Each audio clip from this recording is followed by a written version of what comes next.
Sveiki, mano vardas Jurgita. Esu pradinių klasių mokytoja. Labai mėgstu savo darbą, bet ypač daug laiko atima rengimasis pamokoms. Noriu, kad kiekviena pamoka vaikams būtų įdomi, kad jie kuo daugiau sužinotų ir įsimintų. Jei galėčiau, pati turbūt 100 storiausių knygų išmokčiau. Deja, nei vienas pasaulio genijus nebuvo visų sričių žinovas. Todėl nepaprastai džiaugiuosi bibliotekoje išmokusi naudotis programų paketu Microsoft Student. Netrukus pamatysite. Tai tikras pagalbininkas bet kuriam mokytojui ir mokiniui. Pirmiausia, noriu priminti, kad kiekviename viešame bibliotekos kompiuteryje yra įdiegtas šis programų rinkinys. Galėsite išmėginti ne tik elektroninę enciklopediją Student with Encarta Premium, specialiai vaikams skirtą Encarta Kids, bet ir matematikos uždavinių sprendimo įrankius bei kalbinius žodynus. Tačiau apie viską iš eilės.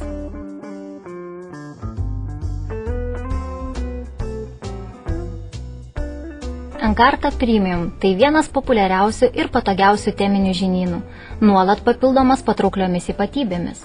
Sunku net įsivaizduoti, bet šioje enciklopedijoje, leidžiamoje jau 15 metų, yra sukaupta daugiau kaip 60 000 įvairiausių straipsnių, nesuskaičiuojama daugybė iliustracijų, 800 vaizdo įrašų, keli tūkstančiai garso intarpų.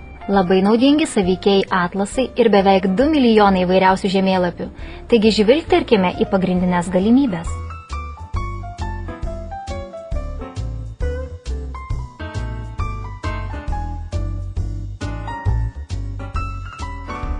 Štai pradinis programos langas.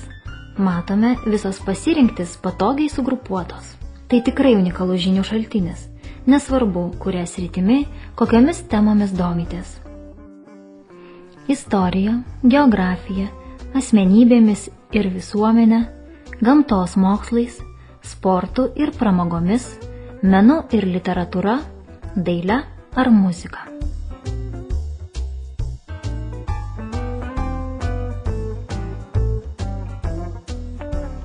Jei ieškote straipsnio konkrečia tema, siūlau naudotis viršuje dešinėje esančių paieškos laukelių. Tarkim, jau seniai ketinau pasidomėti katėmis, savo mėgstamiausiais gyvūnais. Štai įrašau angliškai cat ir čia tuoj pat išsiskleidžia ilgas susijusių rezultatų sąrašas. Galiu spustelėti bet kurios straipsnio antraštę. Matote, kaip paprasta ir patogu. Be to, beveik visada pasirinkus straipsnį tam tikrą temą, tekste būna papildomų nuorodų. Galima bet kurią sudominusią spustelėti kairiuoju pelės klavišu ir sužinoti dar daugiau. O ieškoti galite visko, kas tik šauna į galvą. Patikėkite, tai labai smagu.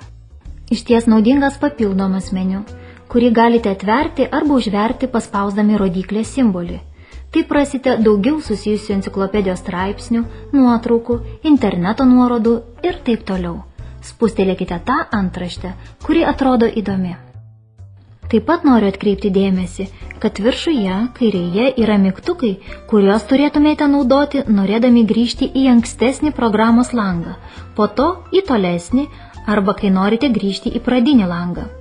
Mygtuko Homework Tools paspaudimas atveria svarbiausių programos ypatybių ir pasirinkčių sąrašą.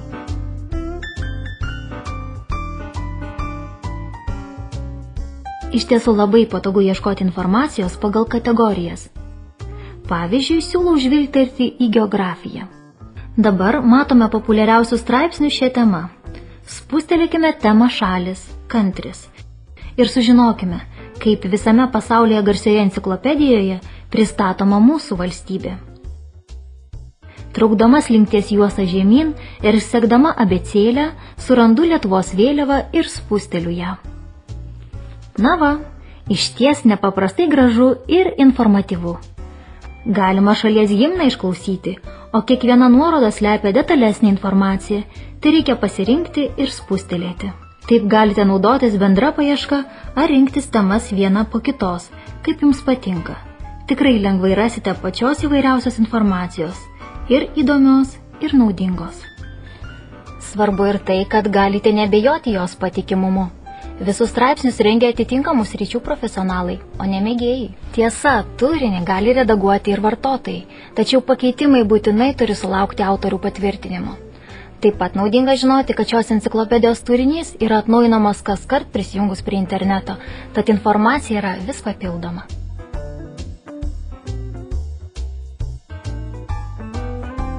Su Microsoft Student galima lengvai naudotis visomis įvairialypės terpės galimybėmis.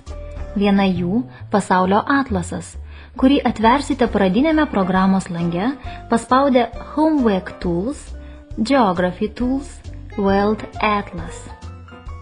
Visa žemė prieš akis.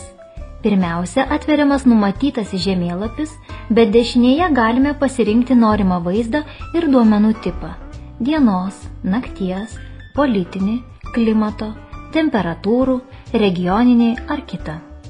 Tai ir įvairiausių statistikos duomenų šaltinis apie bet kurią šalį ir bet kokią sritį.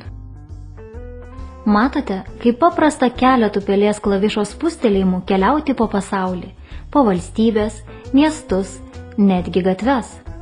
Pavyzdžiui, štai Europos teritorijos atvaizdas. Spusteliu kairį pelės klavišą ir galiu pasirinkti, ar noriu toliau žiūrėti žemėlapius, ar skaityti straipsnius. Taip sumaniai pateikta susisteminta informacija be abejo yra vienas geriausių būdų mokyti ir mokytis.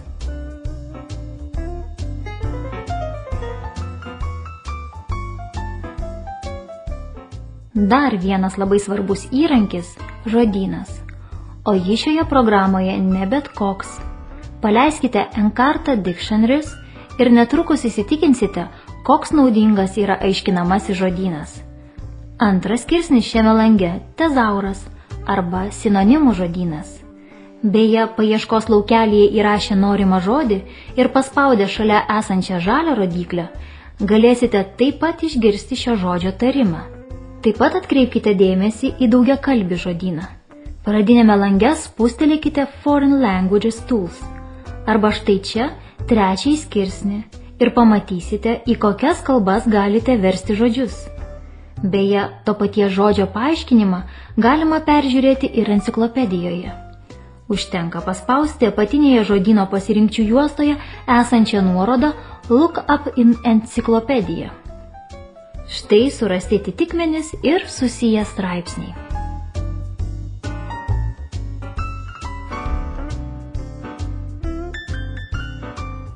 Vis dėlto bene mėgstamiausia šios elektroninės enciklopedijos dalis man yra vaikų enciklopedija Encarta Kids. Tai nepaprastai spalvingas ir patrauklus žinynas, skirtas vaikams nuo 7 iki 12 metų. Čia sukaupta tiek žemėlapių, nuotraukų, saveikių viktorinų ir straipsnių, kad dabar man tai geriausias idėjų pamokom šaltinis. O ir vaikai nepaprastai mėgsta čia naršyti. Enciklopedijoje panaudotos įvairialypės terpės galimybės lavina vaizduotę, skatina pažinti žinių pasaulį. Be abejo, ieškoti informacijos čia netgi dar lengviau ir smagiau nei pagrindinėje enciklopedijos dalyje. Galima naudoti bendros paieškos laukelį ir vesti raktinius žodžius, arba rinktis dominančias temas. Pavyzdžiui, skaitimas ir rašymas, rašytojai. Tokioje žaismingoje aplinkoje pateikta informacija geriausias būdas vaikui pamažu pažinti pasaulį. Na, o kaipgi be žaidimų? Temų sąraše pasirinkite Games and Fun Stuff ir kartu su mažaisiais drąsiai leiskitės į nuotykius.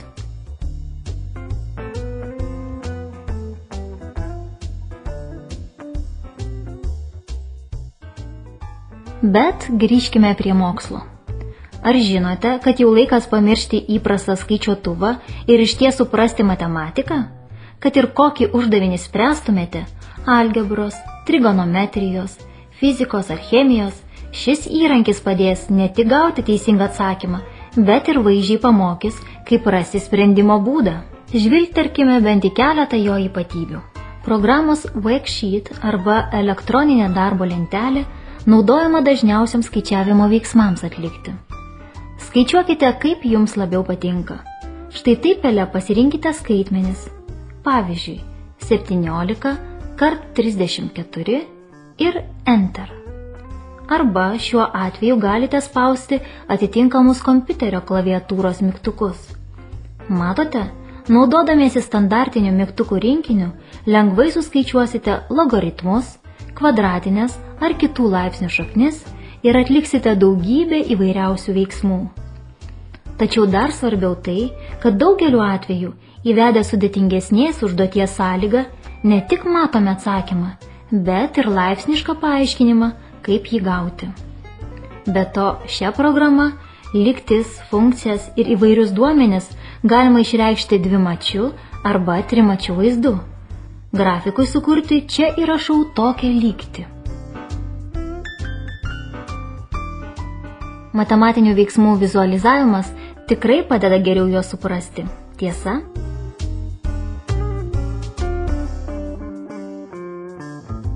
O trimatį grafiką sukursite štai taip. Ekranėlėje pasirinkę skirsnį Parametric, nustatę 3D, Cylindrical ir įrašę reikiamus skaičius. Nesvarbu, kokią skaičiavimo sistemą taikote, net jei reikia sudaryti sudėtingas matricas, visus uždavinius čia galima spręsti ir aiškinti tarsi mokyklos lentoje. Bet ir tai toli gražu ne viskas. Microsoft Math leidžia analizuoti ir grafiškai pavaizduoti, sugretinti ir palyginti statistikos ar kitus duomenis. Tai reikia pasirinkti norimą skirsnį. Šioje programoje yra tikrai daug lengvai naudojamų įrankių. Paspaudus viršuje dešinėje esantį mygtuką Math Tools galima spręsti lygtis, rasti ir pritaikyti įvairiausias formulės, konvertuoti skirtingų matavimo sistemų vienetus – ilgio, garso, svorio ir taip toliau. Štai pavyzdžiui, su trikampio uždavinių sprendimo įrankiu paprasta aiškintis bet kokio trikampio kraštinių ilgio sąryšį.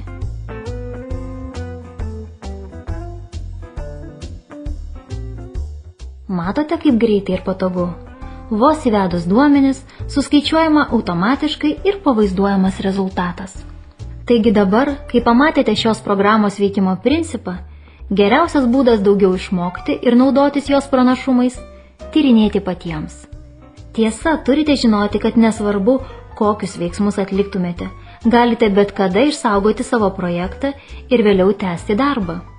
Tiesiog viršutinėje pasirinkčių juostoje spauskite File, Save, pasirinkite vietą kompiuteryje ir įrašykite pavadinimą.